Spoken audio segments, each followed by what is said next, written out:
Hey guys, it's Elizabeth, Finding Elizabeth. I think I'm here by myself, but I saw that Susie VSG was in chat. Can somebody let me know if this is working? Because I am using a computer that I haven't ever done a video on before.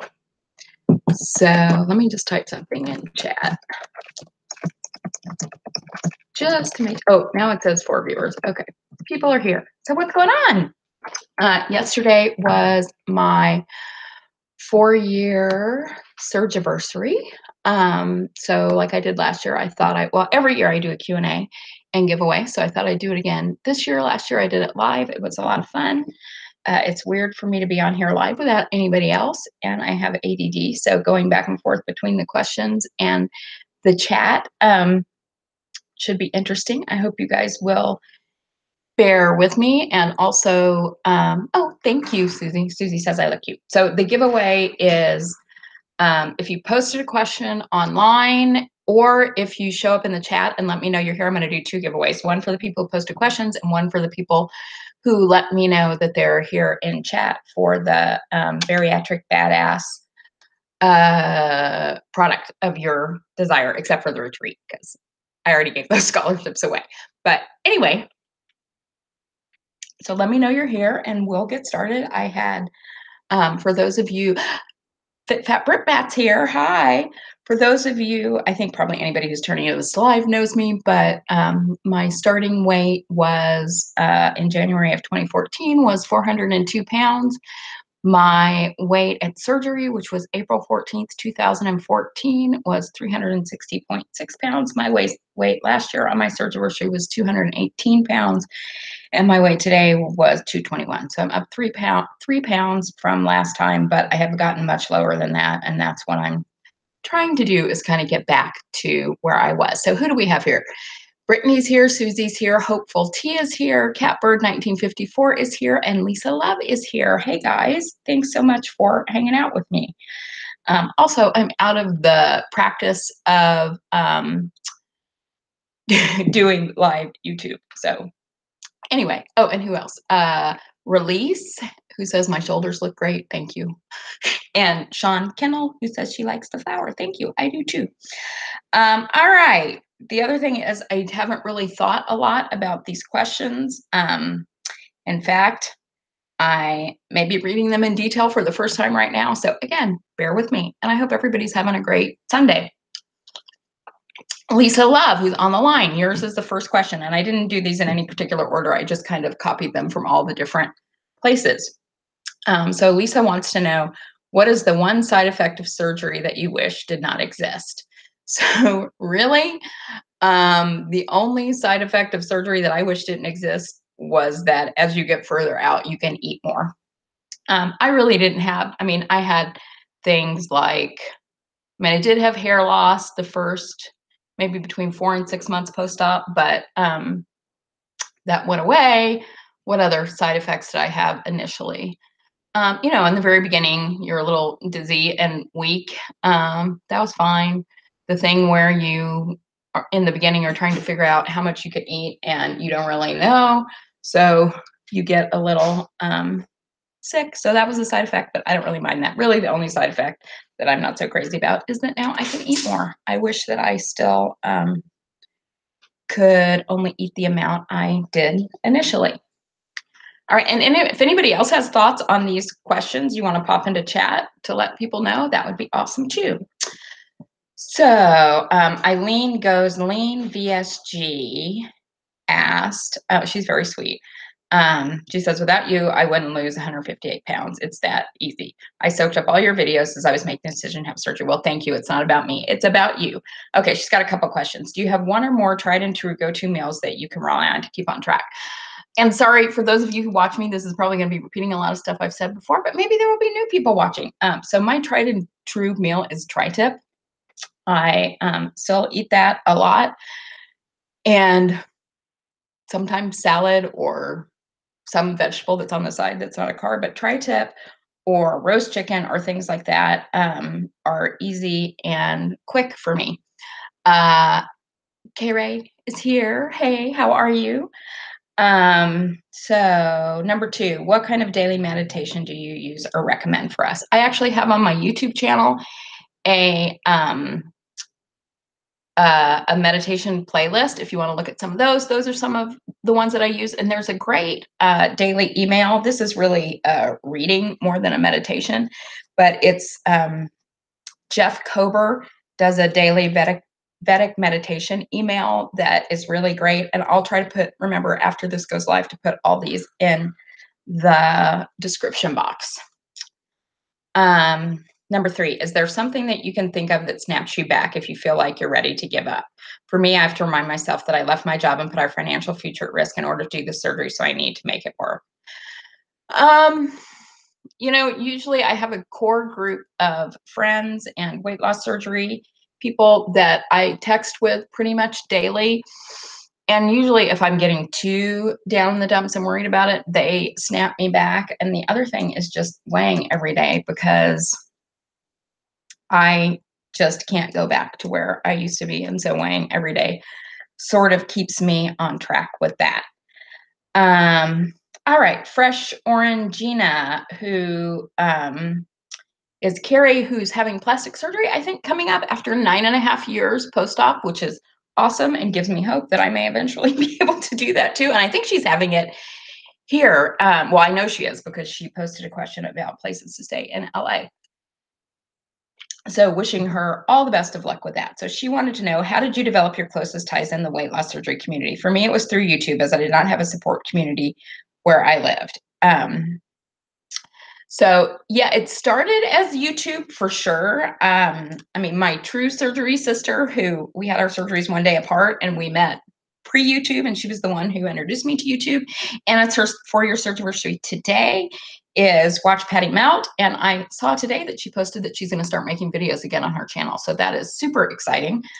So if you guys don't know her, you should subscribe to her, but I think everybody knows her. But anyway, she was the first person I met, but we didn't meet through YouTube. And then the people that I have become closest to, I initially met through YouTube, but I met them in person, relatively quickly. And I think that you can establish ties on YouTube, but it's that interaction of meeting people when you travel or going to conferences that really solidifies and deepens the relationship. And you could also live with them, like Gracie and I did, but we were friends before that.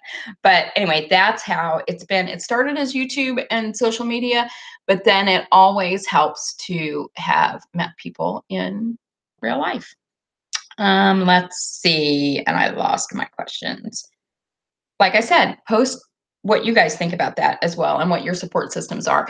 And one thing I mentioned, and I think you guys have probably heard enough about this, but I'm doing a retreat in October, and my goal for that, it's going to be a really small group of people. And my goal for that is so that people who maybe don't feel comfortable in a conference environment or don't travel a lot to meet people,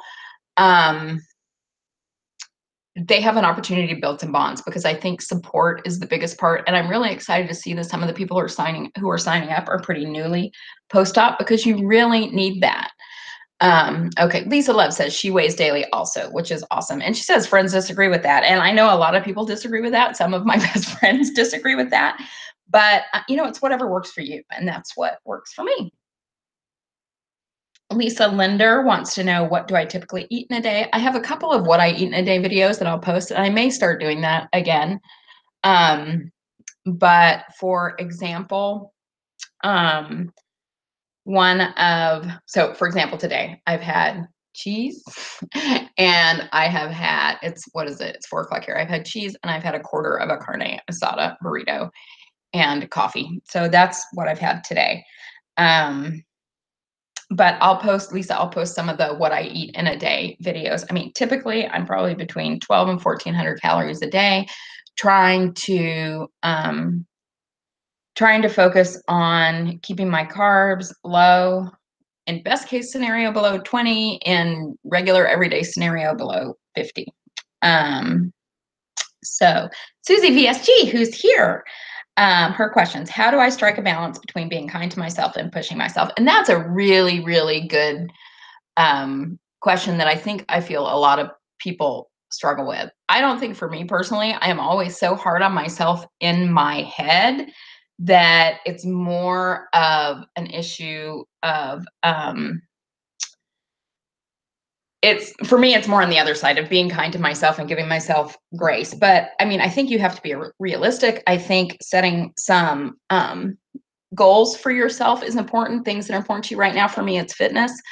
Like I said, I'm only 3 pounds different than I was this time last year, but I feel like my body shape is considerably different. And that's because I have not been working out the way I did the first few years of my weight loss surgery journey. So like right now, fitness is the priority. And if something else happens, I'm just going to say, okay. And even if I screw up on fitness, the idea being that, okay, the next day is a new chance to do it over. But I think it's more about not, just not totally berating yourself into a place where you can't come up from it. But you have to be realistic about what's going on.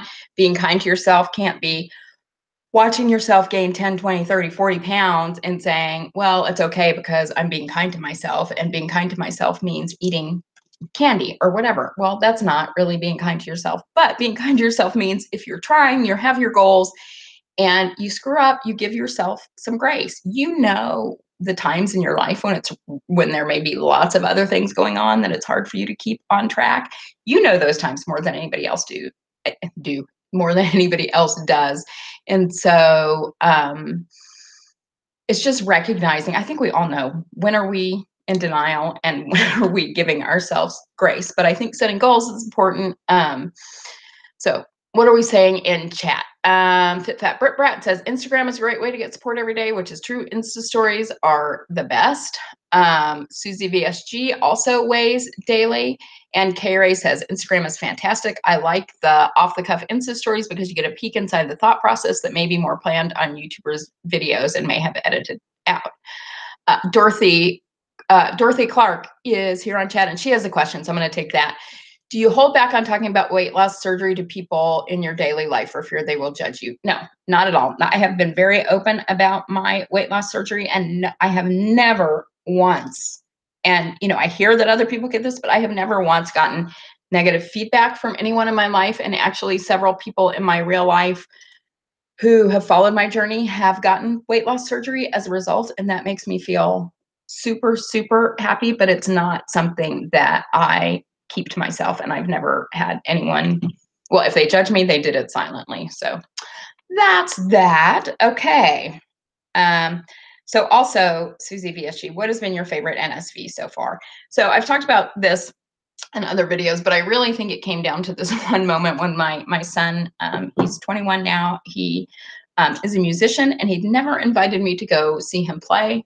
He invited me to do that. It's been a while. It's been like over almost 2 years, more than 2 years ago that this NSV happened, but it just sort of brought everything together for me. So number one, I went and I didn't feel awkward about it. It was in this little guest house in Laguna. I was probably the oldest person there by 20 years. It was all these young little hipster teenagers. And I felt totally at home and comfortable. And I got to hear him sing these songs that he had written. And the people and they were pretty complex lyrics, and the people in the audience were singing along. And on the way home that night, I was just bawling because that was something I would have never, ever, ever, ever done before weight loss surgery. Sean Kennel says she's remained private about her journey, which has served me well in instances. However, I now regret that decision because of my regain. She has less people in her life. I mean, I think that is totally a personal decision. I have close friends who have done it either way, and I think it's whatever works for you. All right, Penny D says, the body shape thing. Yes, you initially lose all this weight and think you're so thin, then your body shape shifts, even though you still weigh the same. Clothes I wore the first year out, I try to wear 3 years out, and I say, hell no, what was I thinking? Then you think you're fat again, and the mind fuck starts over. How do you get through that? New clothes, work out hard. So, I mean, that is something I'm struggling with. My clothes that I wore a year or two ago are tight. I'm not buying new clothes because everything I say is for me personally, my personal choices. I'm not buying new clothes because I think that's an escape route for me of not dealing with what's what. So I'm not buying new clothes. I am, like I said, trying to work out and trying to get back to where I was. And hopefully someday I will be able to have plastic surgery, which will pretty much eliminate the problem, because most of this issue for me is the weight that I carry in my stomach. I am very apple shaped, and you know, once you have plastic surgery and you have that removed, the fat cells are gone. So if you're going to regain weight, you're going to gain it somewhere else. So anyway, yeah, I don't buy new clothes. I don't have a problem with anybody else who does, but I can't, because I feel like that's letting myself off the hook a little bit. Mason family says, struggling with getting 64 ounces of protein in. What do you do to get this in? So I'm assuming this is somebody who is newly post-op. What I did in the beginning, and I just told this to another friend oh, Amy's here. Yay. She went roller skating today. I'm so impressed. I'm going to do that soon too. In the beginning, I told another friend recently who just had surgery that only worry about the water and the protein initially. And how I got that in was through Injury protein powder. I'm sure there's a lot of new things out there now that I am not aware of, but initially I couldn't drink the milky protein shakes, which are most of them. So Injury, I was able to mix with like Crystal Light. And so I got my water and protein in at the same time. And that was from a recommendation from someone on social media, and it worked perfectly for me. VSG Gina, oh, Esther's here. Yay. Hey, Esther. VSG Gina says, how do you control snacking? I find that I am snacking more and more, and in turn my calories are increasing. So this is how I control snacking for the most part, is I don't have food in my house to snack on. Now that I am not living by myself, Brian's here, my son's here, his daughter's here sometimes, his mom was just visiting. I have more people in and out of the house. There is more food in here, and I'll be honest, when it's here, I have a problem stacking. So my favorite choice is, oh, Monica's here too. All my old friends. I'm so excited. I miss you guys. The biggest thing for me is to try to keep it out of the house. I'll be honest, you know, snacking in the middle of the night has been a thing with me when I'm not sleeping by myself. It's a lot easier not to do that. But anyway, don't have it. So Monica's here, Esther's here. Lisa Love wants to know, do you know of any resources to help with the cost of plastic surgery? WLSFA does provide plastic surgery grants. I think their form for that is online. You have to be pretty financially destitute, I think, to get those grants, and looking over the application, because I considered it at one point, but I just didn't meet the criteria. So, but they are the only group that I know of that helps with cost of plastic surgery. But if anybody else knows anything, please post it. Brittany says for her regarding snacking, if she does snack, she makes sure it's protein based and not just something like popcorn. Because here's the other thing. Once you get further out from surgery, I can eat all the popcorn. I can eat all the junky foods without really getting full, where if I'm eating protein and vegetables, I fill up pretty quickly. So yes, having the right snacks is great. Camper for Life 22 is here. She wants to know how long we've been live. I started at 4, so like 20 minutes. Oh, Liz, I know I'm going to say your name wrong. Legarini is here from Australia.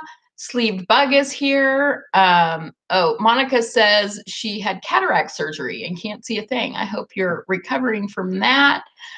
Sean Kinnell says she likes Evolve. I'm reading these chats because they don't stay up after the video is watching. So if people want to watch it afterwards, this is some stuff they can take away. Sean likes Evolve vegan protein shakes. They're ready-made and powders, 20 grams per serving, is lighter than whey-based. It might help beginners get their protein in. All right. So back to the questions on my phone. Fender Mama. She has surgery in 5 months. She's been working hard to stop eating her favorite foods or drinking diet soda, but some days I give in because 5 months seems so far away that I just need one last goodbye. Did you experience this? And can you give some advice on how to deal with it? I'm also trying to quit smoking, which tends to trigger my cravings for sweets. So the weight loss surgery program that I was in told us that we had to lose 10% of our body weight before surgery.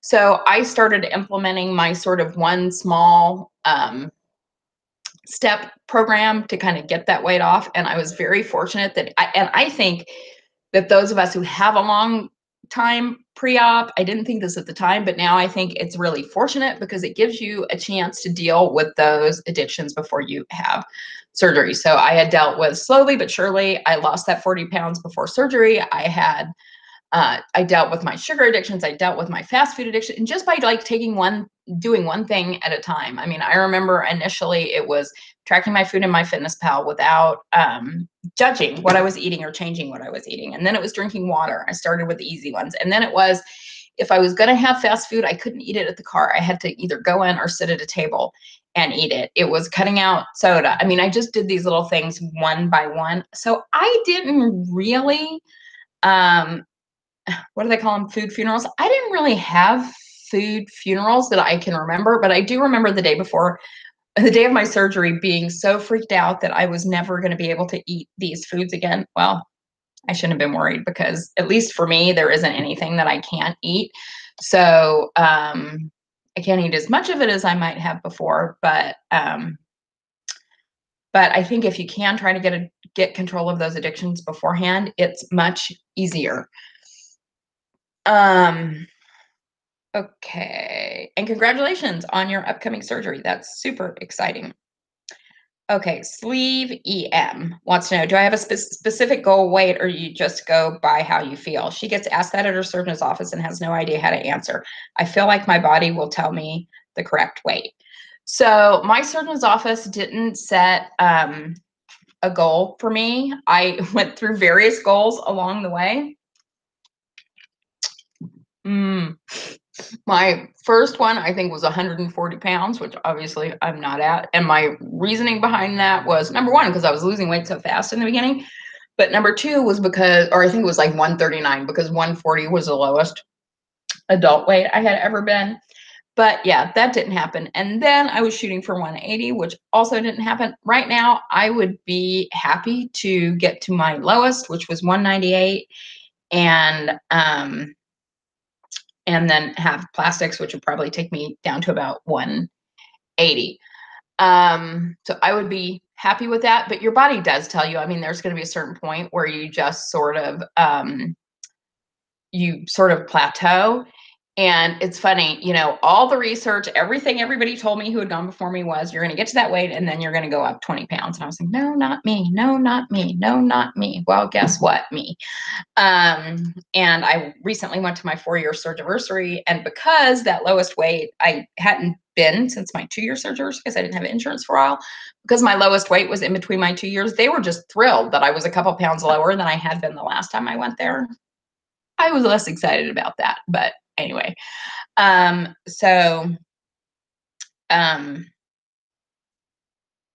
and the other thing was I had said I wanted to be a size, I think I said I wanted to be a size 8, and I was, when I was at my most fit, I was a size 10. Now I'm at 12 to 14. So I don't know. I mean, it's really how I feel. If I could get down 15 or 20 pounds again and have plastics, I would be really happy. Hopeful T says some people just assume their insurance will not cover abdominoplasty. Some do. Just ask your bariatric surgeon. And you know what, Hopeful T, that is a good reminder to me now that I have my insurance again, because Kaiser does cover that, and I need to get on that. Dorothy Clark says, Liz, you've been an inspiration to me for so many years. Oh, I want to thank you for your consistency, openness, and honesty. Thank you so much, Dorothy. Okay, Sean, who's here, right? Sean Kennel's here. Oh, wait. Okay, what is it that you say or do in moments you feel yourself slipping into old mental habits? So one thing, as I said before, was, and she says, such as right before you would normally eat poorly or binge at night. So one thing is to touch base with my fellow surgery people that I text with every day. The other thing is to maybe take a break and meditate or go to the gym or walk. But here's the reality. I don't really binge anymore because number one, I don't have the food in the house. And number two, my weight loss surgery won't allow that. But eating poorly, there are just some times when it's like, I decided in my head and then I'm just going to do it. And there's not a thing you can say or I could say to myself that would talk me out of it. So, I mean, if you do it, if you are not able to control that, which happens to me many times, I just realized after you do it, just start over. It doesn't have to be Monday. It doesn't have to be next week. It doesn't have to be tomorrow. Your next food decision for that night after you eat something poor can be better. All right, Stacy Breed. What's one thing you struggle with most? I recently found myself stacking at night and I'm struggling with that. So, I mean, for me, it varies. Eating at night, snacking at night has always been a thing for me. It's not a huge thing for me right at this moment. But along the way, there's been different things. I mean, for a while last year, I mean, alcohol was the thing I most struggled with. I was drinking way more than I should have. There were times this year where, sweet carbs and candy were the biggest struggle for me. Right now, I'm actually feeling relatively okay right now. So right now, I mean, my biggest focus is working out as much as I can. So it's continuing to remind myself that, but I don't have anything I'm hugely, well, you know what? I'm not drinking a ton of water right now, but it's an ebb and flow. It's different. It's different things. Okay. So this is one he's probably not watching because this is someone from my real life. Lenny Schaefer, what's the most important life lessons you gained from this choice, assuming you experienced one? So, I think the biggest life lesson I've learned was all these things that I have for my whole life attributed to my weight. Pretty much everything I blamed on that: relationships with family, relationships with men, relationships with friends, how I showed up at work and da da da da da da. I blame that all on weight. Well, here's the biggest life lesson was, and you know what? I'm wearing my shirt backwards. I'm okay. You needed to know that, but I was just like, what is that? And it's the tag. Anyway, but the biggest lesson for me was it wasn't about that. And all those things are still there. All those relationship issues and work issues. And I mean, things have changed in how I show up, but the underlying things that I thought had to do with weight didn't have anything to do with weight. So that is my biggest lesson. Okay, and I know I'm going to say this wrong. Nancy and Selmo Brenthofer, how did you manage to not let unsupportive folks affect you negatively?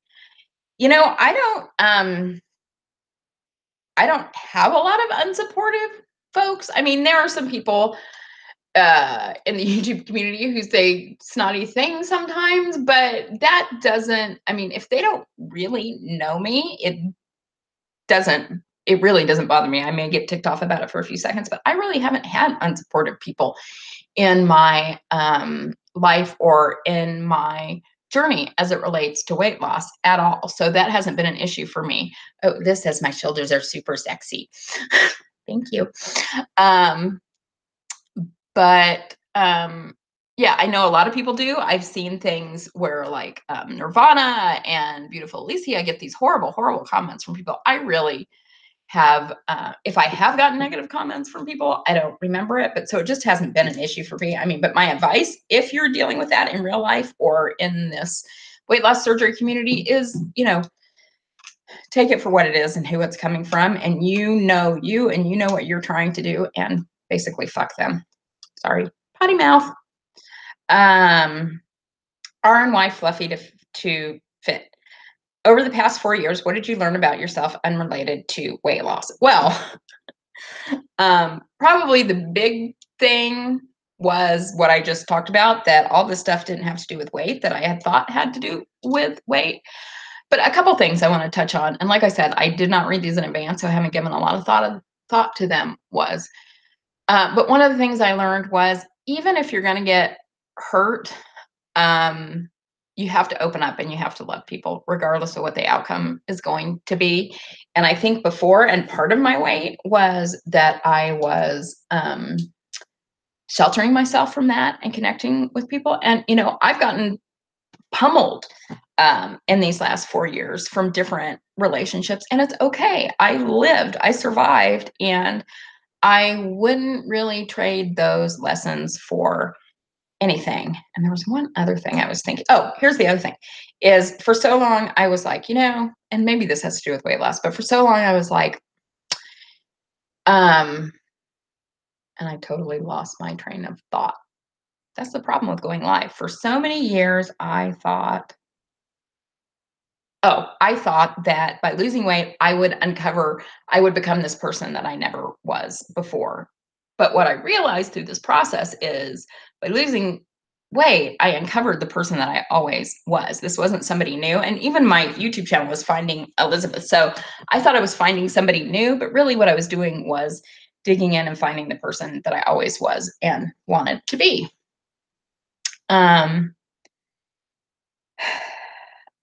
So Sarah Lee 0178 wants to know, what was the thing that pushed me over the edge and deciding to have surgery and make this life change?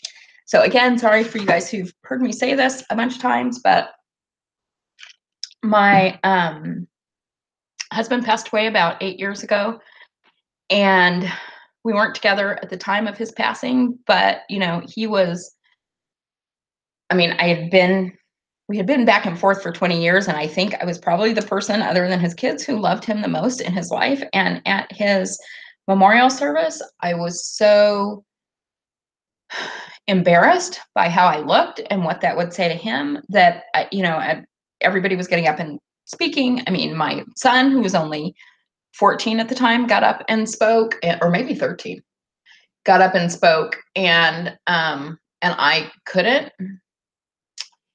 And that was a real wake-up call to me, that I was so embarrassed by how I looked that I couldn't stand up and say these things that I had loved about this man who had been part of my life for a really long time. And although I didn't have weight loss surgery immediately after that, that's what I look at as my bottom that kind of got me there. And then also when my son was getting ready to leave to go to college, I was like, you know what? If I don't do something about this, I'm going to turn into a crazy cat lady. And at the time, I'm not even sure if we had a cat. Now you could probably say I am a crazy cat lady. Okay. Lisa, who's not someone I knew in real life, but somebody who I was on social media with before I had weight loss surgery. And it's, what's the number one thing you wish you would have known going into this journey? I guess the number one thing for me, I wish I would have known is that I wish, let's say, what do I wish I would have known? I mean, because I didn't watch a lot of YouTube videos until after I had surgery, I was pretty unaware, but I think one of the things, I don't know. I mean, maybe that it would actually work for me, because I think I went into it not thinking that it would work for me. But the one thing I wish, and I'm sure this is probably a question later because it already is in retrospect, what would I do differently? And that is, I would have held fast to the weight loss surgery rules for as long as I possibly could. Because once you try, I mean, because in the beginning you think you're going to die if you drink from a straw, or you have carbonated, or you eat sugar, or you drink alcohol, or whatever. But as soon as you do it and you find out you're not going to die, it lets you sort of bring some of those habits back into place. And so I wish that I had waited much longer to do those things. Ellen Meyer says, have you ever had trouble recognizing yourself in the mirror? I do all the time. I wonder if others do. You know, in the beginning, that first year where I was losing so much weight, I would be surprised that that was me. Now I feel like, and this is the negative real side of things, but I was on a panel this last week at CBS with mainly actors or actresses who looked incredible and were way younger than me and way thinner than me. And I had looked at myself in the mirror before I left and thought I looked awesome. And then I saw the pictures and was less liking that. So I feel like in some ways I'm getting that old body dysmorphia back, where I think I look better than I actually do, but whatever. Tina Tomlin wants to know, what do the next 4 years look like for you? Wow. I hope for me that the next 4 years are peaceful and happy and more about coming into my own and doing more to give back through this community or other things, I hope it looks like, solid and even relationships with my family and friends. I hope that it looks like good health and prosperity and plastic surgery and continuing to work out to be strong and fit. So that's what I hope that it looks like for me. Miss Gina wants to know, if you had to do this over again, what would you do differently? So I just said that I would stop the, I would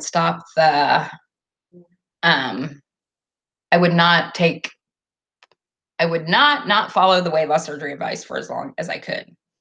Preppy Lucy wants to know, how do you choose which surgery to have? The surgeon recommends RNY. I was thinking sleeve. Just read a report that sleeve is better than RNY, and no one does the switch but has best results of all. So I always thought, because of how overweight I was, that the surgeon would recommend RNY for me. He actually didn't. He recommended the sleeve, which I didn't say that's what I had, but I had the sleeve. He did that because he felt like I didn't have any comorbidities like diabetes that is more effectively treated by the sleeve. At this point, I sort of wish that I would have had RNY. But it is what it is. The sleeve is, I think the research that's coming out recently is showing that the sleeve and RNY are equally as effective long term. I have to say, and watching just anecdotally and watching the people in my life, I think the people with RNY have a little more success.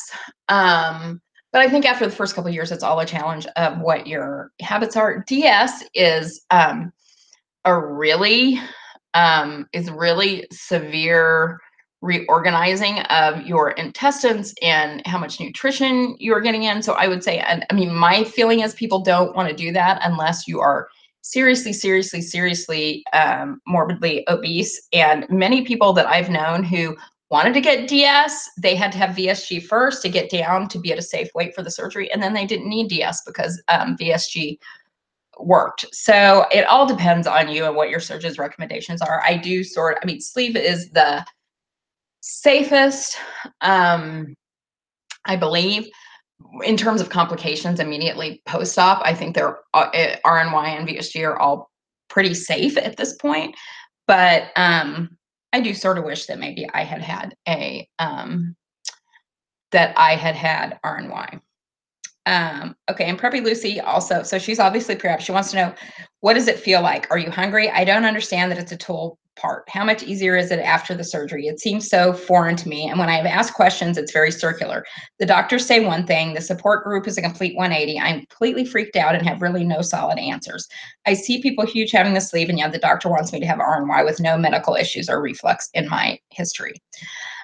So I think, that's one of the things that I wondered before surgery was, what is this going to feel like? I have no idea what this is going to be like. And I think what it was like for me was initially, your pouch or your sleeve is so swollen that you really can't eat much at all. You just don't feel hunger when you're first learning how to eat post-op. You, particularly because you can't feel hunger or a feeling of satiety.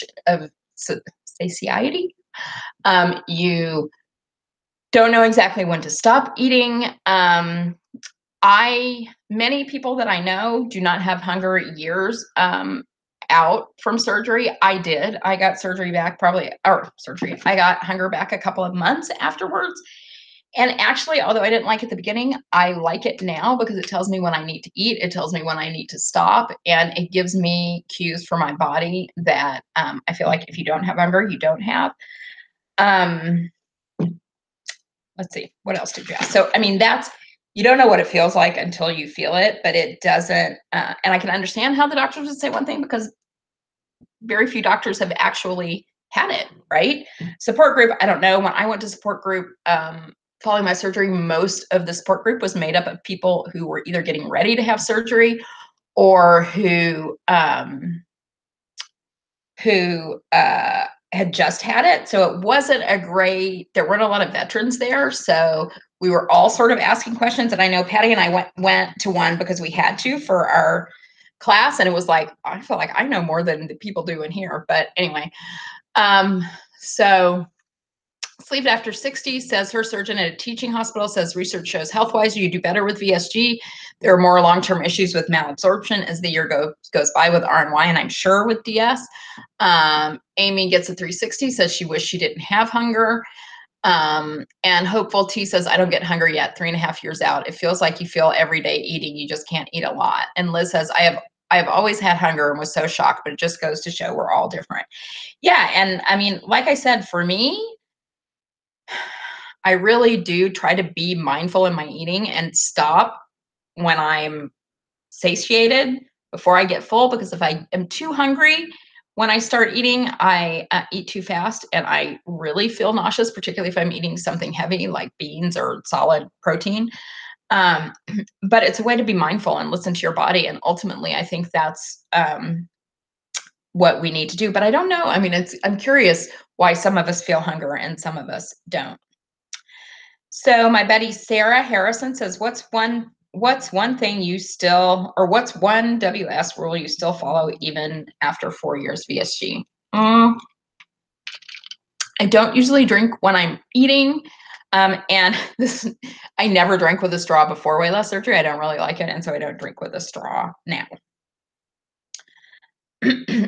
Losing It For Me 42 says, what was the biggest thing you learned about the process each of the years? And I think somebody else, I'm going to hold this because somebody else had a question that I really liked about it.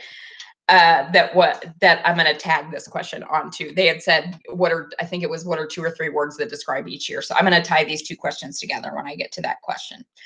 Ms. Gina wants to know, does feeling cold a lot of the time go away 4 years out? It did for me. I was super cold the first I had surgery in April, and I remember I was freezing that whole summer. And actually now, because I'm starting menopause, I have hot flashes. But I know some of my friends who are, several years out still are freezing.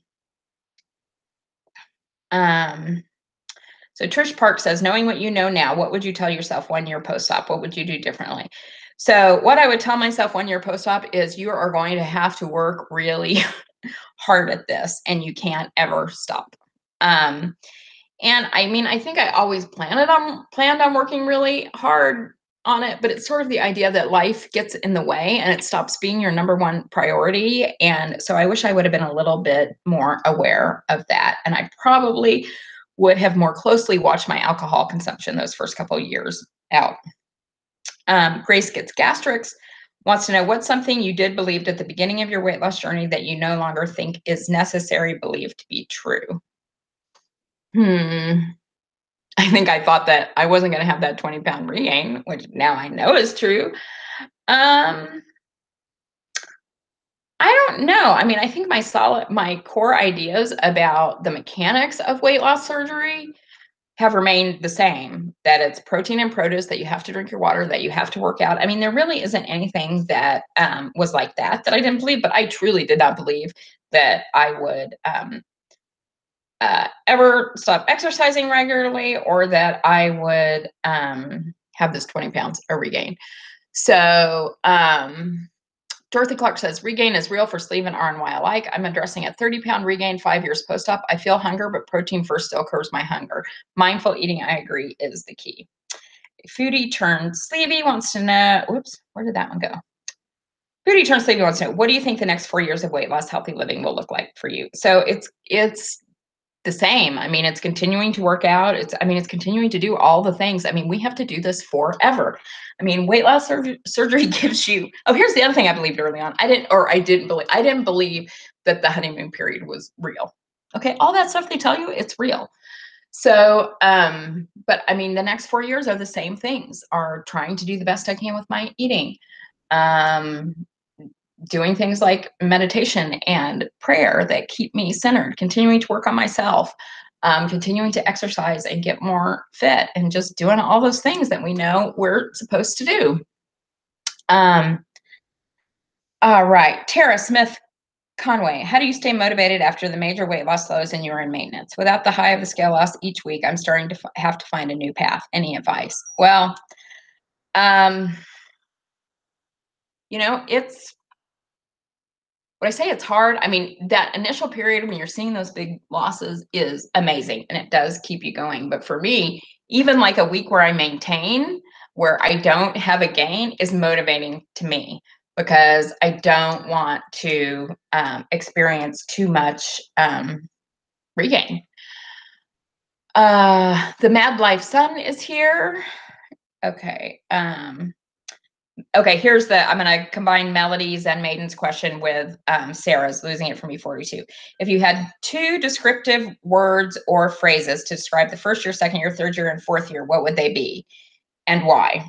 Okay, so first year, it works. So that was, I think so many of us going into this who've struggled with our weight forever have felt that this isn't going to work for us. It may work for everybody else, but it's not going to work for us. So it did. Year two, two words, let's see, year two. Again, can I say three words? All the fun. So year two for me was all about, I had lost I had lost to what was a more normal weight. I started dating, I started traveling, I started doing fun things with friends. I started doing all the things that I thought I would never do again, I didn't think I would date again. I didn't think I would ever travel out of the country. I didn't travel out of the country until I was until my second year post-op, and I went out of the country 3 times that year, to London and to Mexico and to Bogota. So year 3. So wait. So year 1 is 0 to 12 months. Okay, 12. Year 3 was maybe year 3 was transfer addiction for me. So year 3 was the year that I really struggled with alcohol. And I let myself get a little carried away with that. And this fourth year is, this last 12 months is sort of like, now what? Now what? Okay, you may not go a huge amount lower than this. So this weight loss surgery is less the priority of your life. You've learned a lot of things over these last couple of years of transfer addiction and all the fun. So how do you incorporate this into the life that you want to live for the rest of the time? So that's kind of where I'm at. Sleep It After 60 says she was sure it wasn't going to work for you. I think, okay, Amy, so Amy 360 says, my answer should include because I met my best friends through surgery. I did meet my best friends through surgery, and I learned how to have friendships through surgery. And I don't know which question she's talking about, but anyway, yes, I absolutely did meet the people that I am closest to in the world through surgery. Okay, Anne Marie Camp. Do you still have that gurgling sound in your stomach? Did you still have it? Yes, I still have that gurgling sound. Oh, Amy says, instead of years, I think of your journey as before the bridge and after the bridge. Interesting. See, those videos I can't even tell people maybe I'll make that video live for a little while and you can go back and watch, and I'll put a link to the bridge, but I don't know, whatever. Dorothy Clark says, oh my God, I totally agree. Year 3 transfer addiction, spot on. Amy says, for all the questions, I should answer that it's because I met my best friends through this. But yes, that was probably the most important part. And if I haven't said that, I'm sorry. Because I never had, that's something, I never had friendships with women like I have through this. It's changed as the years have gone on. And I think that's, oh, Sarah's here. Yay. Sarah, you can watch it, even though you can watch it later. I already answered your question. But, but even how those friendships has transitioned this last year has been interesting to me to see. But I have never had friendships like this with anybody than through the people I've met through this communities. Did you ever get to goal? No. Do you have any tips on helping with loose skin? And then I don't know if this got cut off, but the last thing is, okay, what happened really?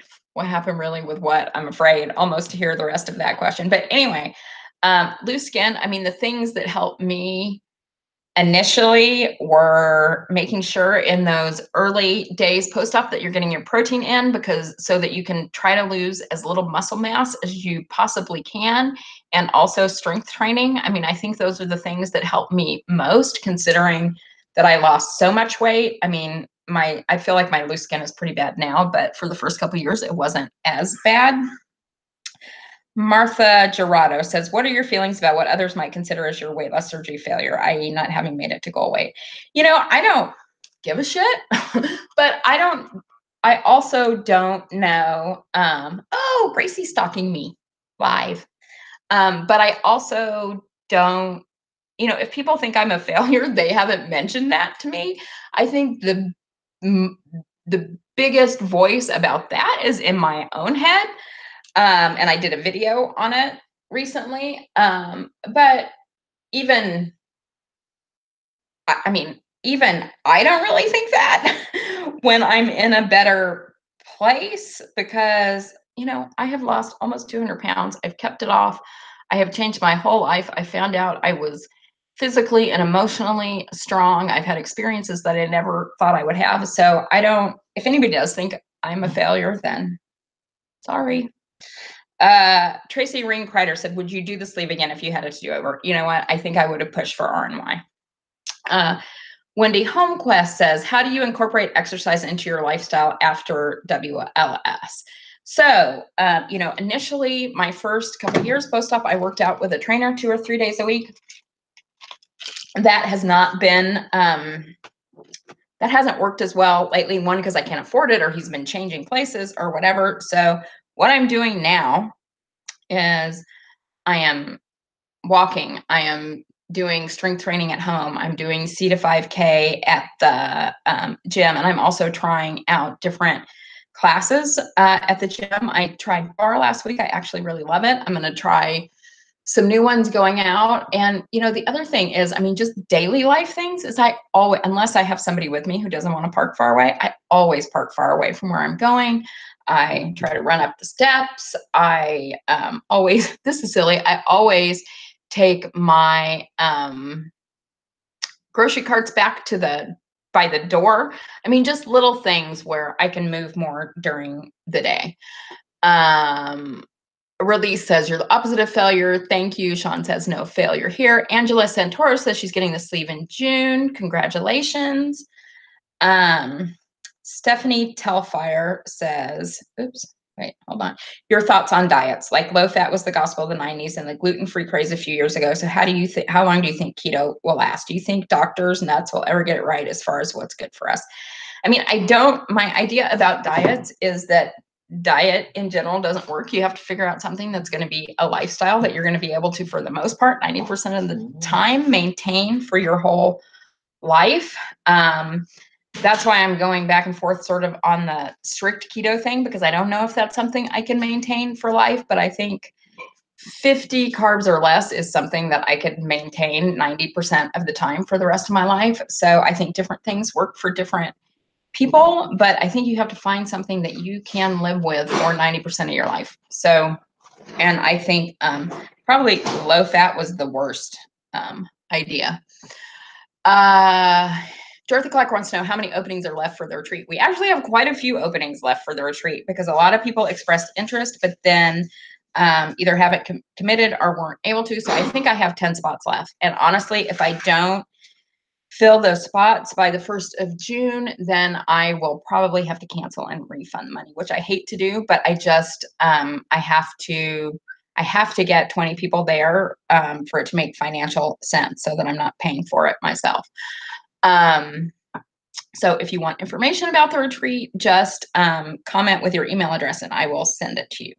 So Liz, I know I'm saying this all, Legarini, if you're still here, she wanted to know if the naked truth will be returning, if the naked truth will be returning. I don't know. I'm trying. I'm doing the best that I can to try to keep up with weekly videos. It's been a challenge for me as I've been struggling with my weight a little bit, but I have to do it because it's important. So hopefully it will. That's my intention, is that the Naked Truth will at least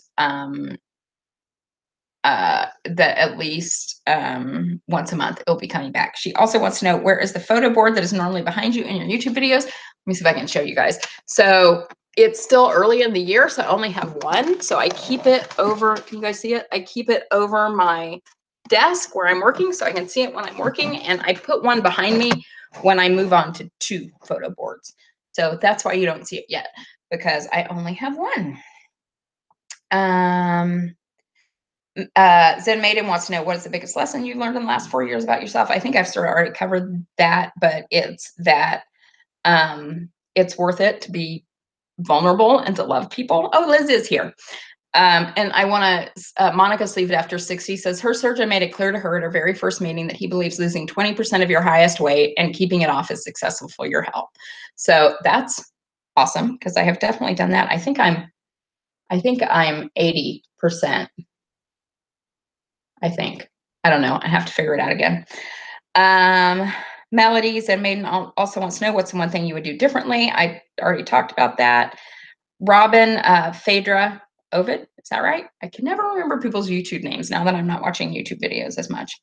Do you miss the earlier post-op years when it was easier to stay focused and enthusiastic? Hell yeah.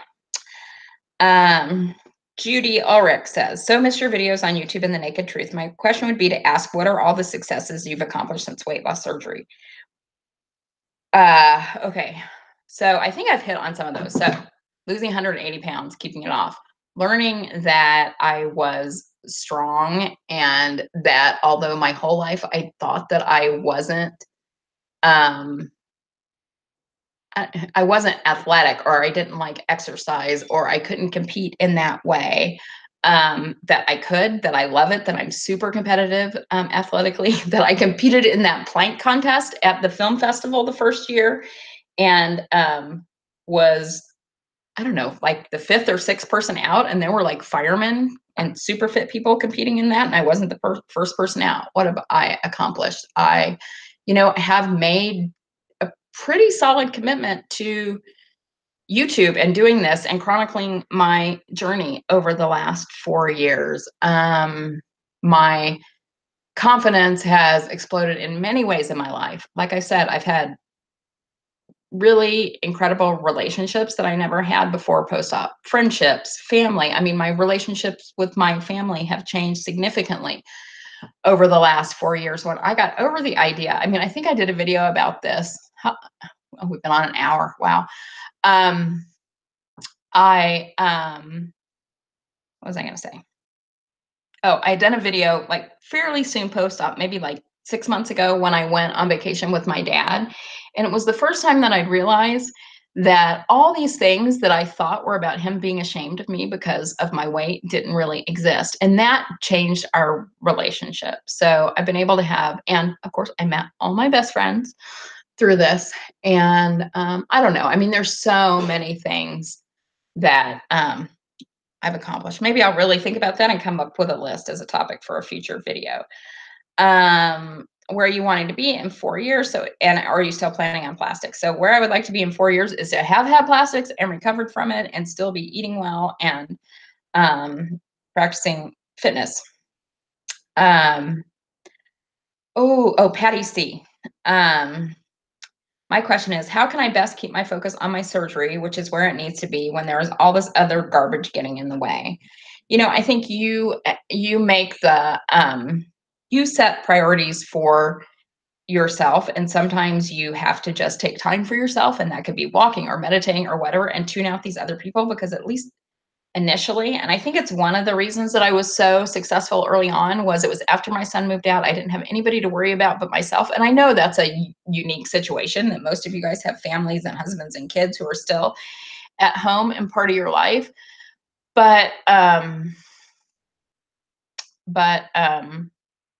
yeah, you have to put your life and your health as a priority, at least initially, when you're getting used to all this stuff, because everything is going to change. I mean, you most likely, if you qualify for weight loss surgery, you have most likely used food as a coping mechanism for other things, that all of a sudden you're not going to have that coping mechanism. And you have to use that time, that honeymoon period post-op, to really set in place the habits and behaviors that you want to carry forward. Because if you don't, it is going to be super hard to maintain your weight loss. Okay, I think I'm at the last question. So if you guys have any, I think I have one last question and then I'm going to be logging off after an hour. That's good. I think we were 2 hours last year. So if you have any questions for chat, now's the time to do it, because I'm going to do one more question. And Dorothy says she thinks the retreat would be valuable for pre and post-op people. I was undecided until tonight. Please email the details. Can I afford it? Yes, I'm worth it. Awesome. So I will email you the details after we're off.